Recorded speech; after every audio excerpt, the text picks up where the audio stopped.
నా పేరు తల్లిదండ్రి పెట్టిన పేరు అయితే అర్జున్ రావు. రేపల్లి ఇంటి పేరు. ఈ కొత్తపాలెం సనకాబుచ్చుకోట చనిపోయాడులే మాజీ పార్లమెంట్ ఎంపీ సిపిఐ. అయితే మా పెంచిన తల్లిదండ్రి పెట్టిన పేరు పోతన కృష్ణమూర్తి గారు, వెంకట సుబ్బమ్మ గారు. బుజ్జి అని పిలుస్తారు. అదే బుజ్జి ఖాయం అయిపోయింది.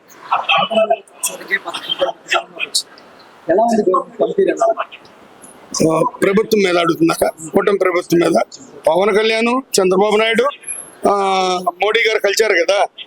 ఇప్పుడు మన కేంద్రంలో పైన ఉంది బ్రహ్మ అనుకుందాం. ఎవరో మోడీ గారు. ఆ బ్రహ్మ దగ్గరికి వెళ్ళి విష్ణు లేకపోతే మహేశ్వరులో ఉంటారు కదా, బ్రహ్మ కంటే కింద అన్ని అడిగి తెచ్చుకుంటున్నారు. శుభ్రంగా పరిపాలన చక్కగా సాగుతుందని ప్రజానాడిగా తెలిసింది నాకు. అది ఎక్కడా ఒకటి రెండు తప్పులు లేవని నేను చెప్పను. ఉంటాయి. 100 ఎకరం అసలు ఏ దేవుడు చేయలేడు. జరగల నాకు తెలిసి. ఇది 1952 తొలి ఎలక్షన్ జరిగింది. 1952 తొలి ఎలక్షన్ జరిగింది. జరిగినప్పటి నుంచి 100 నికరంగా చేసిన నాయకులు నేను చూడలే. ఎక్కడ చేయలేరు. ఇది ఆ మహానుభావులు ఎవరో సుందరయ్య గారు ఏదో చేశాడు. ఆయనే ముఖ్యమంత్రి చేయలేదు. ఇస్తానన్న వద్దన్నాడు. నెహ్రూ గారు పిలిచి ముఖ్యమంత్రి ఇస్తాను కాంగ్రెస్ లోకి రమ్మన్నాడు, వద్దన్నాడు. అలాంటి ప్రభుత్వాలు ఇప్పుడు లేవు. అయిపోయి చాలా కాలం అయింది. ఇప్పుడు ఏంటంటే ఎవరికాళ్ళు కొద్ది స్వార్థం చూసుకుని పేదలకు చేసే ప్రయత్నంలో వీళ్ళు బెటరు. ఎవరు? చంద్రబాబు గారును, పవన్ కళ్యాణ్ గారు, మోడీ గారు ప్రభుత్వం బెటర్ అని నేను అనుకుంటున్నాను.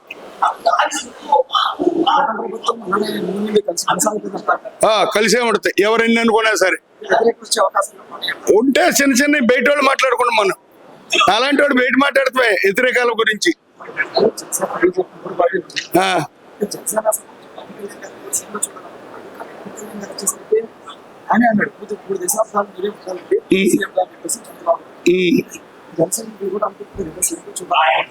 ఎట్లా జన సైకిల్ ఏమని అనుకుంటారు? పవన్ కళ్యాణ్ సీఎం గా చూడాలనే అనుకున్నంత మాత్రం జన సైకిల్ పవన్ కళ్యాణ్ సీఎం పదవి నాకు వద్దు బాబు, చంద్రబాబుని ఇంకో 15 ఏళ్ళు 3 సార్లు చూడాలంటున్నాడు కదా. అంటే మీరు బలవంతంగా ఆయన ఎక్కిస్తారంటే కళ్యాణ్ గారిని ఎక్కిలేరు కదా. పవన్ కళ్యాణ్ వద్దంటే మద్దతు లేదంటే అప్పుడు చంద్రబాబు ఆలోచిస్తాడేమో.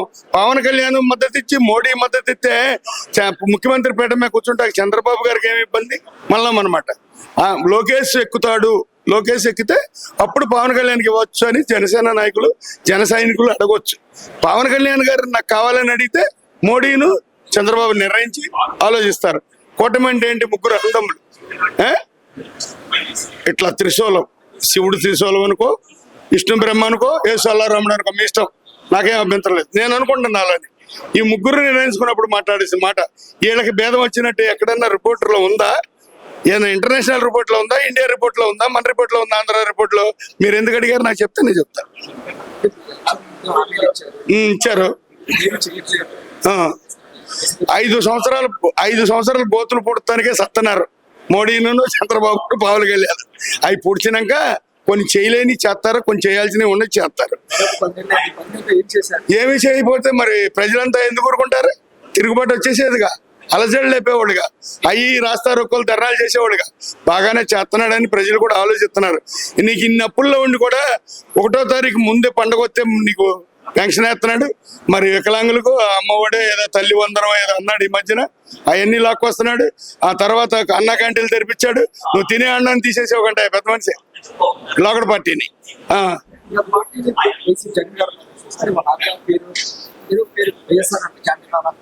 నేనే చెబుతున్నా అన్నమాట. చాలా టీవీల్లో చెప్పా. వాళ్ళ అమ్మగారి పేరు పెట్టుకో. తమిళనాడులో జయలలిత క్యాంటీన్లు, అన్నా క్యాంటీన్లు అని మార్పించుకున్నారు. స్టాలిన్ తీలేదే. అదే నేను అనేది. ఇప్పుడు మీరు నన్ను అడుగుతాం కాదు, నేను మిమ్మల్ని అడగాలి. మీరు నన్ను అడిగారు. నువ్వు అన్నా క్యాంటీన్ ఎందుకు తీపిచ్చా? పేదలకు ఎంతమంది పుట్ట మీద దెబ్బకొట్టే? అవన్నీ నీకు పాపాలయ్యి నువ్వు పడిపోయావేమో అనుకోవచ్చుగా. నువ్వు తిరుపతి వెంకటేశ్వర స్వామి గుడి మీద కొన్ని మాటలు మాట్లాడి నీకు ఎఫెక్ట్ అయినాయేమో. కలియుగ దేవుడు కదా. యేసుప్రభుకి మద్దతు ఇచ్చు. యేసుప్రభు చర్చిలకి, యేసుప్రభు భక్తులకి మద్దతు ఇచ్చుకో. నాకు ఇష్టం. వెళ్ళండి, గుడ్. నాకు ఇంకా ఇష్టం. నువ్వు హిందూ మతస్థుల మీద, హిందూ దేవాలయాల మీద పోరాటాలను, అమ్మవారి గుడిలో సింహాలు పోతే ఈ పార్టీ పట్టించుకున్న వాళ్ళు లేరు. ఎండి సింహాలు పోయినాయా లేదా? ఆ అంతర్వేది రథం తగలేశారు. నువ్వేం చర్య తీసుకున్నా? ఇవి ఎలా ఉంటాయి? కుల మతాలకి, హిందూ, క్రిస్టియన్, ముస్లిం మతాలకు మధ్యన మీరు భేదాలు తెస్తున్నారు కాబట్టి మీ ప్రభుత్వాన్ని ప్రజలు దింపేశారు. ముగ్గురు కలిస్తేనే దింపారు. ఒక్క హిందూ మతం దింపల జగన్ గారిని, ఒక క్రిస్టియన్ మతం దింపల, ఒక అల్లా మతం దింపల. 3 మతాల్లో తెలివిగా వాళ్ళు ఏం చేశారు? దింపేశారు. ఇప్పుడు మనకి A1 రాష్ట్రపతి ఏజే అబ్దుల్ కలాం గారా ఎవరు చనిపోయాడు, ఉన్నాడా లేడుగా? అలాంటి మహానుభావుని మనం రాష్ట్రపతిగా ఎందుకు అనుకున్నాం? మరి ద్రౌపది ముర్ము ఎక్కడ ఒరిస్సాలో మారుమూల జిల్లా పుట్టింది, రాష్ట్రపతిగా అనుకున్నారా? ఇంకా అట్లా మరి ప్రజలు తెలియగలవాళ్ళు. ప్రజలు ఏది చూసి ఏది చేసినా ఆలోచనతో ఎప్పుడు చేయాలో అప్పుడు చేస్తారు. మీరు నేను ఎన్ని మాట్లాడుకున్నా ఇది గాలిలో నీటి బుడగలే.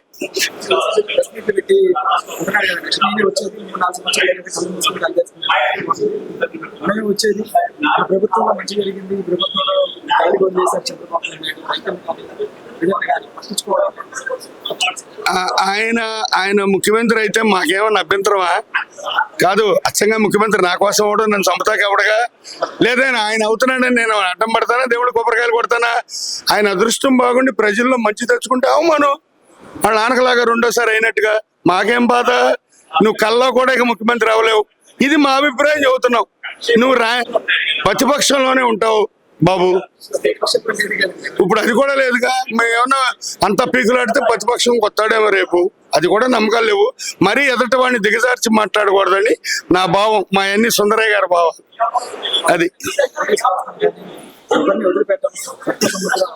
సుందరయ్య గారు ఏమన్నాడు చెప్పనా? కమ్యూనిస్ట్ పార్టీలో ఉన్నంత కాలం 52 టైంలో ఆయన గెలిచినప్పుడు నెహ్రూ గారు గొడుగు పట్టినప్పుడు బేగంపేట విమానాశ్రయంలో కొట్టుకుంటాం తిట్టుకుంటా కాదు ప్రతిపక్షం అన్నాడు.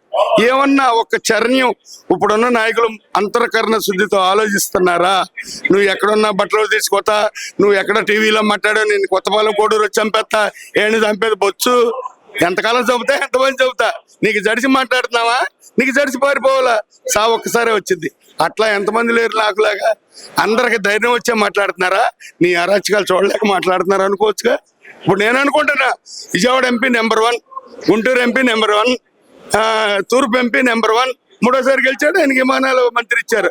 అలాగే ఇప్పుడు మాకు వాళ్ళు చుట్టాలై మాట్లాడుతున్నావా? మీరు అడిగిస్తున్నారా? నా చేత కాదు కదండి. ప్రజానాడు చెప్పమన్నారు, నాకు ప్రజానాడే కుదరదు, ప్రజానాడే చెబుతున్నా.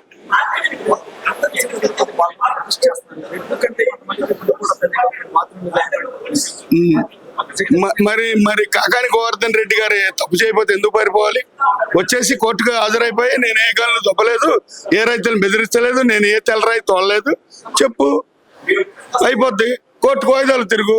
అట్టగే మన పేరున్నాని గోడౌన్ల వ్యవహారం కూడా అలాగే తిరుగు, పైన కట్టు, కోర్టులో డిక్లేర్ చేసుకో. ప్రజాస్వామ్యం అంటే భారత రాజ్యాంగంలో మహానుభావుడు అంబేద్కర్ ఈ జగజ్జీవన్ రావు గారి కంటే ముందు తరమా వెనక తరం బాబు జగజ్జీవన్ రావు వాళ్ళ వర్ధంతి కదా, అలాగే ఆ మహానుభావులు సుస్థిరిస్తూ రాజ్యాంగం రాశారు కాబట్టి ఆ రోజుల్లో నువ్వు అలాగే శుభ్రం చేసుకో పరిపాలన. నీకేమి రిమార్క్ లేవు. నువ్వు కోర్టుకెళ్ళు, లొంగిపో, పైన కట్టు, తప్పు అనిపించుకో, లేకపోతే నిజం అనిపించుకో, రైట్ అనిపించుకో. జగన్ అయినా అంతే, గోకాని గోవర్ధన్ రెడ్డి అయినా అంతే, మన మందర ఎమ్మెల్యే నానైనంతే, నేనైనంతే, నువ్వైనంతే. ఇది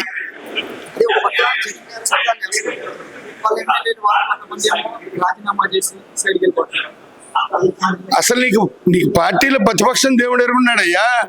అసలు నీ పక్కన 2-3 కూడా ఉంటారు కంటే బాబు జగన్మోహన్ రెడ్డి గారు నీ దుంపదేగా. నాకు పాతకాలం మాటలు వచ్చేస్తున్నాయి.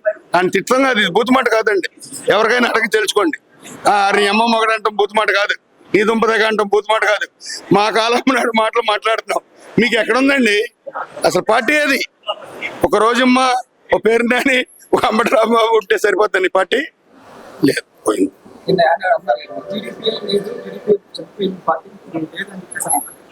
ఎలాగా? అందుకే 164 సీట్లతో గెలిచింది. ఈ తడవ 170 కూడా కొట్టిద్దేమో, లేకపోతే 170 కొట్టిద్దేమో, 165 కొట్టిద్దేమో, తగ్గదు. నీకు ఆ 8, 9 ఉంటాయేమో చూసుకో జాగ్రత్త. నేను అనుకుంటాను, అడగండి, ఇంకా చెప్తా. ముఖ్యమంత్రిగా ఆయన మనం ఆంధ్ర రాష్ట్రంలో చూడలేమో, ఏదో పక్క రాష్ట్రంలో చేస్తాడేమో తెలియదు. వాళ్ళ చెల్లె యాంటీగా చేస్తుంది కాంగ్రెస్లో, ఆయనకి యాంటీ. ఆ తర్వాత వాళ్ళ బాబాయ్ గారు అమ్మాయి సునీతారెడ్డి గారు యాంటీ. అట్లాగే నీకు అన్ని నీ సొంత నియోజకవర్గాల్లో యాంటీ అయిపోయారు. నువ్వేమీ చేయలేకపోయావు. నువ్వు పోలవరం చేస్తే అది ఒక వే. అసలు నువ్వు అమరావతి శుభ్రంగా ఇక్కడే రాజధాని అన్నట్టయితే నువ్వు ఎంతో కొంత మళ్ళీ ప్రతిపక్షంలో మంచి 60-70 సీట్లతో ఉండేవాడు ఏమో, అంటే చంద్రబాబుని తలదన్నట్టుగా ఉండేవాడు. నీకు అమరావతి దాంట్లో ఏలెట్టే నువ్వు అమరావతి దేవుడికి పూర్వకాలంలో 100 ఏళ్ల కిందట అమరావతి అనేది ఒక భారతీయుల సంస్కృతం. భారతీయులకు ఒక ఆంధ్ర రాష్ట్రంలో ఈ అమరావతి అనేది ఒక దేవుడి పేరు. నువ్వు దాని మీద దెబ్బ కొట్టావు కాబట్టి ఆ దేవుడిని ఏదో చిన్న చూపు చూశాడని అనుకో. తప్పు కదా, అనకూడదు కదా, అనకూడదు కదా. నీకు నచ్చినట్టు ప్యాలెస్లు కట్టించుకుని నీకు నచ్చినట్టు రుషికొండలు బోడిగుండలు చేసేస్తే నీకు నచ్చినట్టు నీకు నచ్చరాలు చంపించేస్తే ఎలా ఊరుకుంటారు? చంద్రబాబు మంచోడు. అబ్బో 100 కిలోలు బంగారం తూకం వేసి 116 క్యారెట్లు బంగారం నేను చెప్పనండి. తెలియకో ఏదన్నా 1-2 తప్పులు చేయనోడేం కాదు. ఎస్, తెలిసి నువ్వు 10 తప్పులు చేస్తే తెలియక ఒక తప్పు చేశాడేమో. దీన్ని క్లాజువల్ గా ఇంకోటి రకంగా తీసుకుంటే నీ మీద ఆయన మంచోడే, ఎడ్యుకేషన్ పర్సను. చంద్రబాబు అనేవాడు దుర్మార్గానికి దూరంగా పెడతాడు. తెలియక ఆయన అనుచరులు ఎవరన్నా 1-2 నా పట్టుకోండి చేపించి ఏదైనా కొట్టించి తిట్టించి ఉద్యోగాలు పెగిస్తే తెలియక ఆయన చేస్తే దాన్ని సరి చేసుకుంటాడు. నీది అచ్చంగా అసలు మైండే రెడ్ మైండ్ అయ్యా. నీది ఎవడం మనకు ఎదురు తిరుగుతున్నాడా, ఎత్తుక్కుంటాం భౌతత్వంలో సొత్తం అని తొక్కేయమంటావు. అది సాక్కే నువ్వు వెళ్ళిపోయావు. అది చాగితే నువ్వు ఇక్కడే ఉండేవాడు చక్కగా తాడేపల్లి ప్యాలెస్ నీ ఇంటి వెనకాల ఇళ్ళు ఎన్నిపికిచ్చా వాళ్ళ పాపాలు కొట్టినాము. అది కూడా ఆలోచించుకో.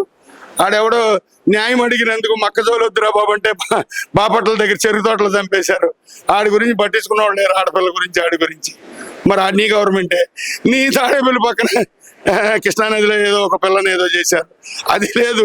అది మాస్కులు అడిగినందుకు గుండు కొట్టించారు సుధాకర్ రెడ్డి గారిని. నువ్వు అది సుధాకర్ రెడ్డి గారు డాక్టర్ గారు అని పోయి అలాంటి మహానుభావులకి నువ్వు వెళ్ళి సపోర్ట్ చేస్తే అప్పుడు నీకు ఏదైనా పెరిగేదేమో.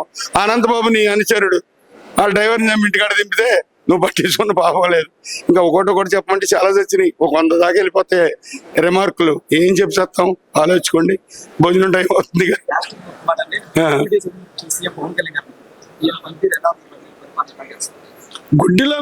గుడ్డిలో మెల్ల కరెక్ట్ అని ఫస్ట్ వయసులోనే మీతో అనేశాను. ఎలాగంటే చప్పగా 2 కళ్ళు పోయి కర్రెట్టుకు వెళ్ళేదానికంటే గుడ్డిలో మెల్ల పర్వాలా. నీది మరీ గుడ్డేగాయా బాబు, సత్యంగా నీతో ఏది నీతో నీ సచివాలయంలో కార్లు తిరిగిన వాళ్ళకి బిల్లులు పడ్డాయా? డ్రైవర్లకి ఏమైనా జీతాలు సరిగిచ్చావా?